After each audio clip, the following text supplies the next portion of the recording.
BJP ಸರ್ಕಾರ ಯಾವಾಗಲೂ ಮಾಡೋದು ಒಂದು ಹೇಳೋದು ಒಂದು. ಇವರು ಮಹಿಳಾ ವಿರೋಧಿ ಅಂತೇಳಿ ಕಾಂಗ್ರೆಸ್ನವ್ರು ಅಂತೇಳಿ ಬಿಜೆಪಿ ಪಕ್ಷದವ್ರು ಹೇಳ್ತಾ ಇದ್ದಾರ. ನಮ್ಮ ಯಾದಗಿರಿದಲ್ಲಿನೂ JDS ಪಕ್ಷ ಒಂದು ಪ್ರತಿಭಟನೆ ಮಾಡಿತ್ತು ಸುಭಾಷ್ ಸರ್ಕಲ್ ನಲ್ಲಿ. ಮಹಿಳಾ ವಿರೋಧಿ ಕಾಂಗ್ರೆಸ್ ಪಕ್ಷ ಅಂತ ಹೇಳ್ತಾರ. ಲೋಕಲ್ ಬಾಡಿ ಎಲೆಕ್ಷನ್ ನಲ್ಲಿ 50% ಮೀಸಲಾತಿ ತಂದಿದ್ದು ಯಾವ ಪಕ್ಷ?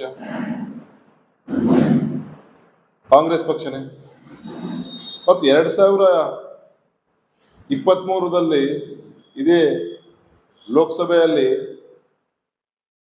ಎಲ್ಲಾ ಪಕ್ಷಗಳು ಅವಿರೋಧ ಎಲ್ಲಾ ಪಕ್ಷಗಳು ಏನ್ ಬೇಷರತ್ತಾಗಿ ಮಹಿಳಾ ಬಿಲ್ ಅನ್ನು ಒಪ್ಪಿಗೆ ಕೊಟ್ಟಿದ್ರು 2023ರಲ್ಲಿ. 2023ರಲ್ಲಿ ನಾರಿ ಶಕ್ತಿ ಬಿಲ್ ಅವಾಗೇ ಅಪ್ರೂವ್ ಮಾಡ್ಕೊ ಎಲ್ಲರೂ ಇದು ಒಪ್ಪಿದ್ರು. ಮತ್ತೆ ಇಲ್ಲಿ ತನ 2.5 ವರ್ಷ ತನ ಯಾಕೆ ಇವ್ರು ಮಾಡಲಿಲ್ಲ? ಅವರು ಮಹಿಳಾ ಬಿಲ್ ತರೋದು ಬಿಜೆಪಿಗೆ ಉದ್ದೇಶ ಇಲ್ಲ, ಸುಮ್ಮನೆ ಕಾಂಗ್ರೆಸ್ನವ್ರಿಗೆ ಬದಲಾವಣೆ ಮಾಡ್ಬೇಕಂತ ಒಂದೇ ಉದ್ದೇಶ ಇದೆ. 2023ರಲ್ಲಿ ಅವತ್ತು ಪ್ರಧಾನಮಂತ್ರಿ ಆದಂತ ನರೇಂದ್ರ ಮೋದಿ ಅವರು ತಂದೆ ಆದಂತ ಎಕ್ಸ್ ಖಾತೆಯಲ್ಲಿ ಎಲ್ಲಾ ಪಕ್ಷದವ್ರನ್ನು ಅಭಿನಂದನೆ ಸಲ್ಲಿಸಿದ್ರು. ನಾರಿ ಶಕ್ತಿ ಬಿಲ್ಗೆ ಎಲ್ಲರೂ ಒಪ್ಕೊಂಡಿದ್ದಾರೆ ಅಂತ ಹೇಳಿ. ಒಂದು ಪಾರ್ಲಿಮೆಂಟ್ ನಲ್ಲಿ ಲೋಕಸಭೆಯಲ್ಲಿ ಮತ್ತು ರಾಜ್ಯಸಭೆಯಲ್ಲಿ ಅನುಮೋದನೆ ಆದ್ಮೇಲೆ తర్వాత ಏನ್ ಮಾಡೋದಿರ್ತದ? ಒಂದು ಗಜೆಟ್ ನೋಟಿಫಿಕೇಶನ್ ಮಾಡೋದಿರ್ತದೆ ಮಹಿಳಾ ಬಿಲ್.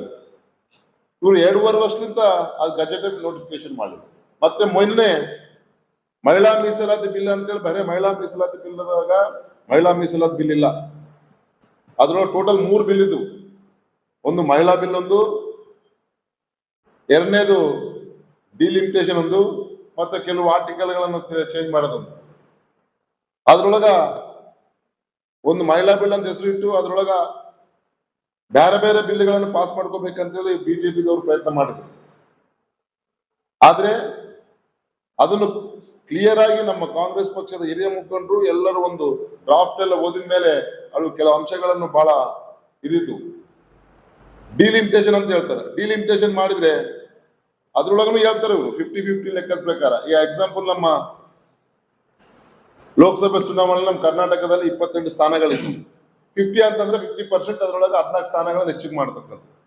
ಇವ್ರು ಹೇಳಿದ್ರು, ಬರೀ ಮಾತನಲ್ಲಿ ಹೇಳಿದ್ರು, ಆದ್ರೆ ಆ ಡ್ರಾಫ್ಟ್ ನಲ್ಲಿ ಈ ತರ ಇಲ್ಲೇ ಇಲ್ಲ.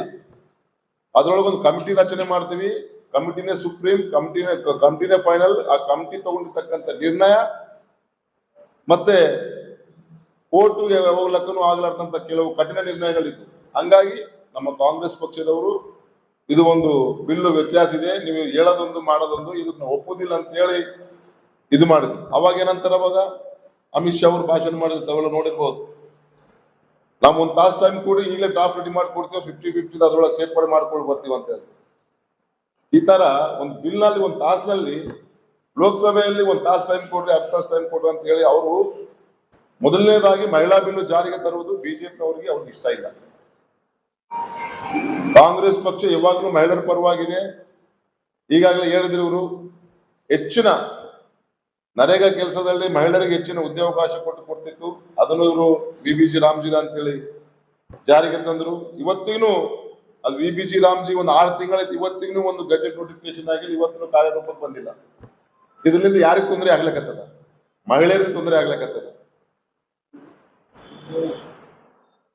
ಲೋಕಲ್ ಬಾಡಿದಾಗ ಎಲೆಕ್ಷನ್ದಾಗ 50% ರಿಸರ್ವೇಶನ್ ತಂದಿದ್ದು ನಾವು. ಎಲ್ಲ ಜಿಲ್ಲಾ ಪಂಚಾಯತ್, ಪುರಸಭೆ, ನಗರಸಭೆದೊಳಗ 50% ಮೀಸಲಾತಿ ತಂದಿದ್ದು ನಾವು. ಮೊಟ್ಟ ಮೊದಲನೇ ಮಹಿಳಾ ಪ್ರಧಾನಮಂತ್ರಿ ನಮ್ಮ ಕಾಂಗ್ರೆಸ್ನವರು, ರಾಷ್ಟ್ರಪತಿ ನಮ್ಮ ಕಾಂಗ್ರೆಸ್ನವರೇ ಮಾಡಿದ್ರು, ಮಹಿಳಾ ರಾಷ್ಟ್ರಪತಿ. ಇವರು ಸುಮ್ಮನೆ ಅಪಪ್ರಚಾರ ಮಾಡ್ಕಂತ ಈ ತರ ಸರಿಯಲ್ಲ ಅಂತ ಹೇಳಿ ಈ ಮೂಲಕ ತಮ್ಮೆಲ್ಲರಿಗೆ ಹೇಳಕ್ ಇಷ್ಟಪಡ್ತೀನಿ.